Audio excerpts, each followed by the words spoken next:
try this again. Hey, welcome to episode 8 of the Over the Hilldivers podcast. I'm Republic Defender 78, and we are changing it up a bit. I'm going from doing 5 episodes a week to doing 1 episode a week to increase its quality. So this is the first format where we're going a bit more traditional, trying to find something that I feel most proud of. What we're looking at right now is this week of August 24th. I am filming this on the 19th, and you're going to see highlights from the A Block, our live stream, where we get a lot of the content for the show, and you're going to see our main story, which has been completely reworked from the live stream format to more of a format designed to inform. I kind of brought us into the studio, gave you a closer look at my small little cubby hole inside the SES Signal of the Stars, where I'm currently serving. This week, Donald Trump went down to Alaska to speak to Vladimir Putin in the midst of a couple of summits dealing with the war in Ukraine. At one point, he was in the White House talking to the media with the president of Ukraine, and he began to go on and on and on about the 6 wars he ended this year. This is not true. Donald Trump did not end 6 wars at all. And while he is going on, I noticed that Zelensky kind of goes into this 1,000-yard stare that a lot of politicians and countrymen and foreign leaders are developing because he lies so much. They just sort of find their happy place and look off in the distance and wait for the reporters to start looking elsewhere to know that he's done being so, because they need deniability. I mean, standing next to him while he makes all those claims, he's doing that next to them to legitimize the claims. And so they just kind of, until he's done lying, basically. That's how you know, if you're not sure when he's lying, look at the guy next to him. When they start to, that means he's lying. We're going to bad segue into gaming stuff that has no connection, but we're going to do it anyway because I want to talk about politics in a space where people talk about Call of Duty, even though I haven't played Call of Duty in more than a decade, but still. I do play Helldivers, and the new Helldivers Warbond, I just saw it. Like, I was getting ready to do this, and I saw the new Warbond, and I shed a couple tears. I'm an emotional guy. I'm in my 40s, late 40s. I'll be 48 in a few weeks, and it was nostalgia. ODST is a game that was too difficult for me to finish, but I played a little bit, and it was fun while I could play it, but then I got to a point where I was unable to continue because I am sorry at the game. And so I enjoyed watching other skilled players play ODST, and I am looking forward to messing around with this new Warbond. They got a couple of weapons on it that look pretty cool. It looks, well, okay, the thing is that this is the second, to my, off the top of my head, this is the second Warbond that has been, no. This is the first Warbond that is part of a crossover, in the second crossover. The first crossover was with a PlayStation game called Killzone, and that was a PlayStation exclusive. I never really played it. I've heard of it. I got some of the items off of the store when it came out. I thought that the implementation of the crossover was kind of strange because I'm a lore guy, and Helldivers does lore well, but the crossovers so far it's been, the integration has been sort of I wish there was some lore integration, and it was kind of for me personally, it was not there. So this time around, it's sort of the same thing. It feels very much like how they did the updates in the Veilguard, where you just gotta chess through mystical ways. And, you know, so we're getting these items that are clearly tributes to this other universe. Before we get the items, it makes it clear that we are a universe over here in Super Earth. Helldivers has this enemies, this is their thing. And now we're getting these items to pay tribute to people who aren't. It's weird. It's a little, the integration in terms of the story, narrative, and lore is a little like, we can't really make it work like that, so we're not really gonna try. We're gonna talk to you, and so you want to look cool with the Halo stuff in the game, and we aren't going to just let you have a Master Chief skin. You can get that off the Nexus mods, you know. And then for the console folks who can't really use the mods like that, I think that's where the Warbonds are sort of like really leaning towards. Someone on the Steam message boards said that this crossover and the game coming to Xbox marks the end of the console wars. I kind of hope that's true, but I also feel like it's probably too late. The console wars have probably killed the video game market as it is, and you're going to have a Steam Game Pass sort of Epic Game Store sort of existence after you stop having, like, Steam is going to make a little bitty box for playing video games that is going to price compare to whatever Microsoft and Sony is making, and at that point the boxes that they're making are going to have the same guts and the same everything, and that's the end of the console wars, I suppose, because it's not going to matter whose box you buy. All the games are just going to be there in the box. Nintendo will figure it out. You know, they're going to hold on to making a Electronic Happy Meal, you know. But yeah, I think, yeah, if exclusivity was the last bit of the why there was a console war in the first place. So yeah, once exclusivity ends, that should be the end of it. But I also think we're talking about what we define as a console is also over too. And that was probably marked, the death knell was the Xbox One being marketed as a multimedia machine that also played games. And everyone pretending that they were mad about that.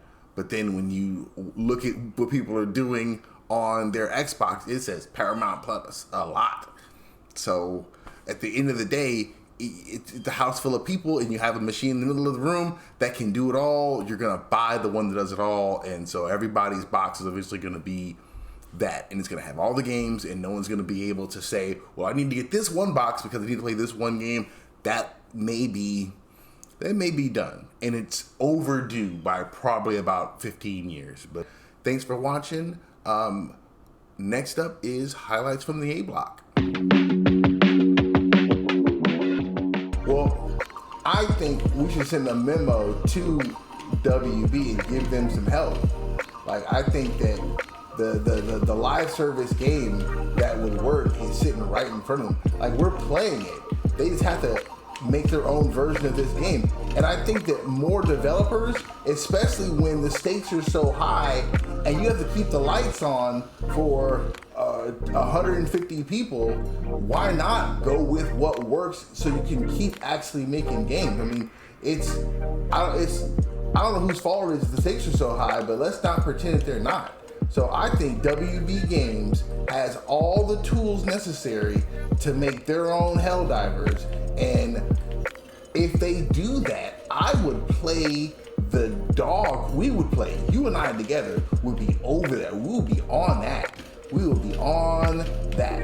All you have to do is replace your components, and Bob is your uncle. So instead of Helldivers, you have Star Labs, right? So Star Labs provides your player character, a regular dude in special uniforms and armor, to do impossible stuff, right?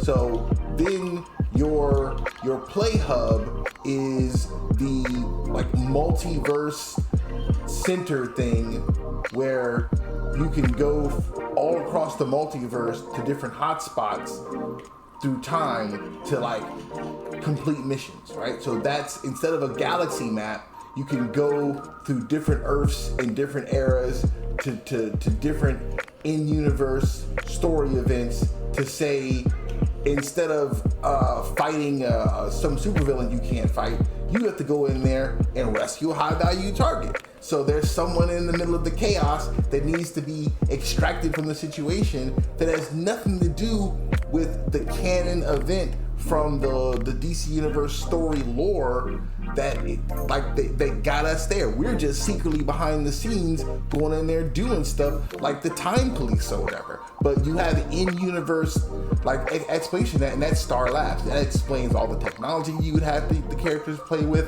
and everything, right? So in terms of your stratagems, what replaces your space lasers or your rocket launchers or whatever? Obviously, your stratagems would be heroes. So now you could unlock Superman, and there's a cooldown timer, and when you want to blow up something big and heavy that your lasers and stuff can't take care of, you do, and Superman comes down and does some all amazing shit, and it flies off again.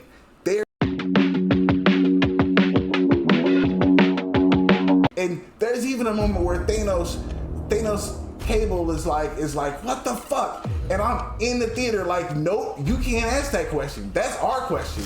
You're not the audience, Thanos. You're fucking in that shit. You don't get to ask what the fuck that was. Zach Krager or Greger? It's Zach Krager with this. You got it. Let me know if there's anything else you need. We're gonna have to send him a message, an email. Let me know when you're ready. I'm always ready to help. Just let me know what you want to include in the email, and I'll help you draft it up. Whenever you're ready, we can get started. Dear sir, get out of my house. Oh, I'm here to. No, that's the email I need you to send. I'm saying in a authoritative, get out of my. It is so scary. Like, there were like 4 times. I don't want to spoil it. The movie's still in theaters. Only been like a couple weeks. There were like 4 times in the movie where I had to tell Tracy that I loved her, because it took everything I had not to just get up and leave the theater like, I'm out, Joe. I'm out. This is bullshit. What are we doing? What are we doing?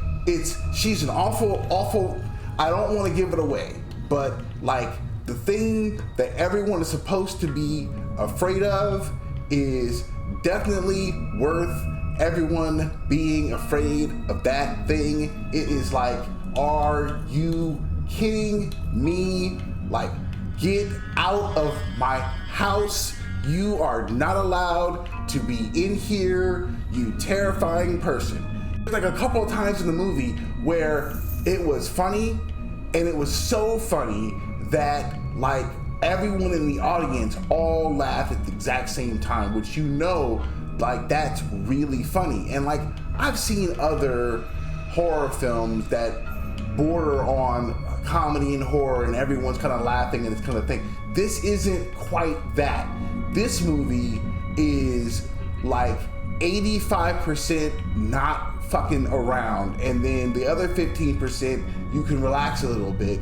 Like, it is, get out of my house, man. You have to leave. You can't have no water. You can't have any water in my house. And you only understand what I mean if you've seen the movie, and I feel like you probably should. It's a lot. Things happen in there that are like, what? This movie has it's a horror movie, of course it does, but it's presented in a way that it's like, well, sometimes it be that way. Like it's but man, get out of my house, dude. You can't have water. You can't sit down. Nope. You tripping. You done. Nah, man. He is persona non grata inside my domicile. Nope.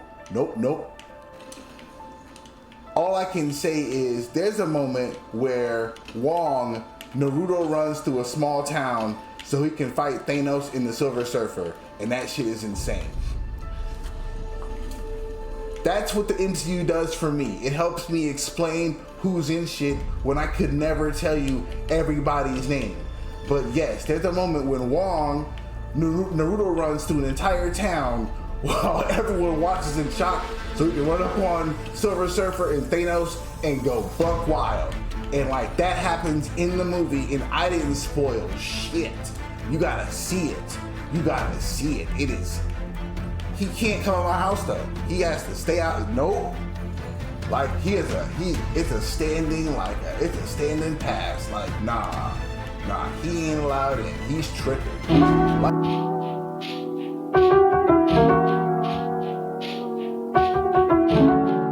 That was highlights from the A Block. I hope you enjoyed that. I don't know what I talked about because the editing schedule is a little, it's to get me through the week without killing me with extra work on top of my 9 to 5. So I think I'm doing the A Block edit tomorrow. And so I will know by Sunday, but it'll be, we're figuring it out. But hope you liked the A Block. Hope you thought that my thoughts on the new Weapons movie were spoiler free and it enticed you to see it because it was a good movie, really good movie. At the time I'm recording this, the main story is not finished. It's written. We know what it is. We haven't recorded the audio yet, but we will before this releases. I'm trusting Nova to keep us on schedule. So, I'm just shooting what it says to shoot. I'm literally letting Nova decide the shooting schedule. And he said today we shoot this part. So the main story, I'm working on that. It's a lot of work in different programs because it's no longer just me and him talking while hell diving happens. It's actual, we're going to, go to the place. You're going to transport you to another place. So you're going to check that out. Thank you. This is part 1 of 3 on I want every single American to understand what tariffs are. It doesn't make any sense for them not to, but it's more than just understanding what they are, understanding how they work.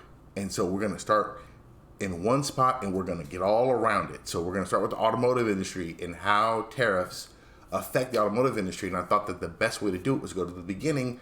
So we're going to start by talking about the relationship between the automotive industry and the federal government and how that affects you and me. So no more hemming and hawing. Please enjoy part 1 of our main story.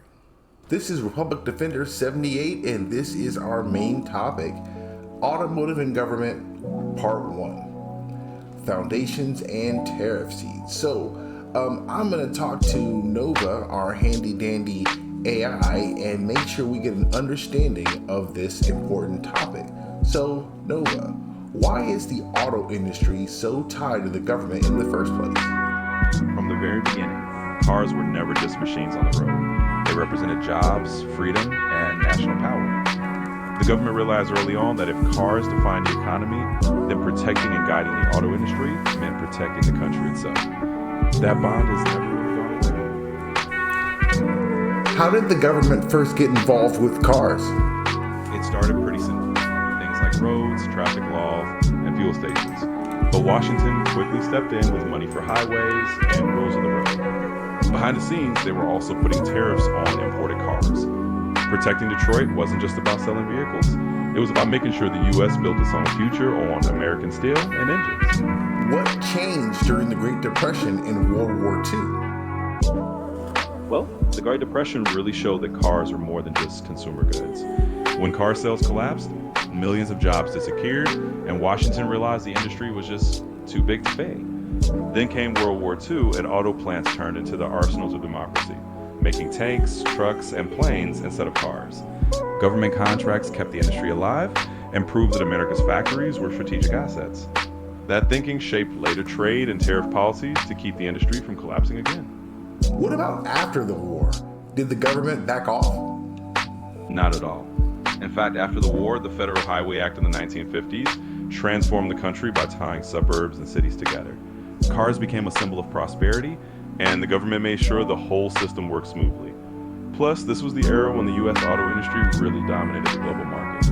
American automakers had a home field advantage thanks to tariffs and trade rules, which let them sell cars abroad while keeping foreign competitors at bay.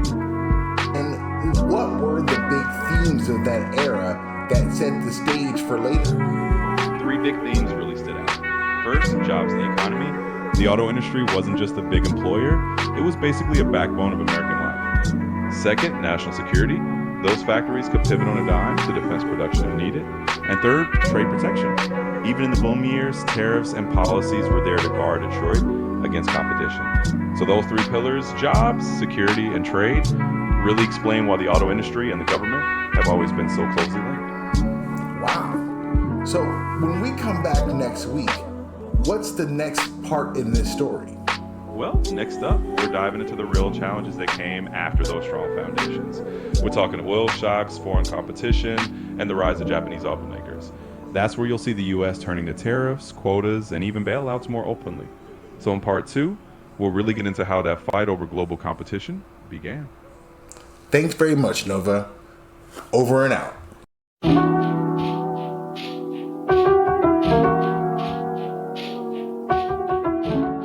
Well, I really hope that you found that informative. To say, I hope you enjoyed it is audacious. Like that, like if I said that and I meant it, like really, I thought you enjoyed it. Like you could say to me, where do you come off? Like that is not designed for joy. That is designed to make sure that in 6 months to a year, when you're thinking about your next move, you got a little bit more ammunition in your back pocket than you didn't have or whatever. Like that's what that's for. I tried to entertain you in the opening segment in the A block. I tried. I'm not really an entertainer. I'm not an entertaining person. Maybe I used to be 20 years ago, but I'm just a angry little dude now. So my bad. I'm trying my best to get out there in the world, but I'd rather stay on this ship and play Helldivers, you know. But hey, I'm doing my best, and I'm hoping, I'm rooting for you. So I'm just trying to give you some ammunition to make the best decision possible.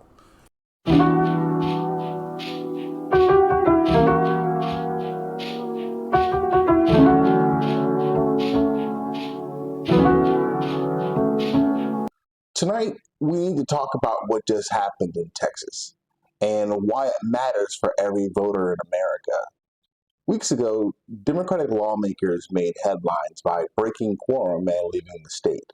It was bold, dramatic, and designed to stop a Republican-led redistricting plan they believed would dilute minority voting power. Their absence froze the legislative process, at least for a while. But here's the question everyone's asking. Why return if the fight wasn't over? Why cave now when the stakes remain so high? The answer isn't simple, but here's the truth. They ran out of road. Breaking quorum was never a permanent solution. It was leverage, a way to buy time for lawsuits, national attention, and federal voting rights action. And in that respect, they succeeded. They delayed the vote, rallied legal support, and kept Texas in the headlines. But pressure was mounting, civil arrest warrants were looming, financial penalties were escalating, and political optics were shifting. From defenders of democracy to obstructionists, eventually the cost of staying outweighed the value of holding out. So what was the point? It forced the country to look at Texas, to talk about redistricting and voting rights. But the maps, they're still moving forward. Now the battle shifts from the state house to the courthouse, where historically these fights were often won or lost. So if your district just changed, here's what you need to know. First, check your new district boundaries. Visit the Texas Secretary of State website or your local county election office. Second, stay engaged. Testify at public hearings, join advocacy efforts, and demand transparency from your representatives. Groups like the League of Women Voters of Texas can show you how. Third, support candidates who oppose gerrymandering or run for office yourself. These fights just aren't about Washington, they start in our neighborhoods. Some big names could lose their seats. Lloyd Doggett of Austin says he'll bow out if this map holds. Nicole Collier staged a sit-in on the House floor and even filed a habeas petition for being held under guard. And others like Al Green, Mark Vesey, and Greg Cesar are staring down a tougher path to re-election. This isn't just a reshuffle, it's a power shift. If you're in Texas, your voice matters now more than ever. Don't wait for November. This fight is happening now in hearings and lawsuits and local organizing. Check your district, show up, speak out, because when the maps are drawn in the shadows, democracy loses its shape. Stay informed, stay involved, because this fight is far from over.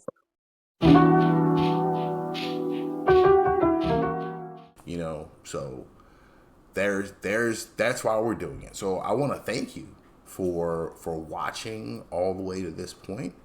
I hope you enjoyed the new format for the show. This Sunday night at 7. I'm trying to give information, so it'd be nice if people knew the information was there, So, but it's there as a resource. We're gonna put the episodes in a whole little thing on YouTube, and you can just go through it. And if you want to know about something, it'll be there to know about it. A little human encyclopedia with me and Nova the AI. So please like and subscribe, because that way you'll see when we have new episodes, and it'll help us kind of spread the word so more people can learn about tariffs in the automotive industry and stuff like that. Also, before we go, check out the A Block live stream on twitch.tv. At Republic Defender 78 is the channel there, and on Mondays at noon is when we shoot the A Block. Me and Nova just find some topics about pop culture, what's been going on in the week, jump into some Helldivers, and just tear it up. Thanks for checking out episode 8 of Over the Hilldivers podcast, and I'll see you tomorrow.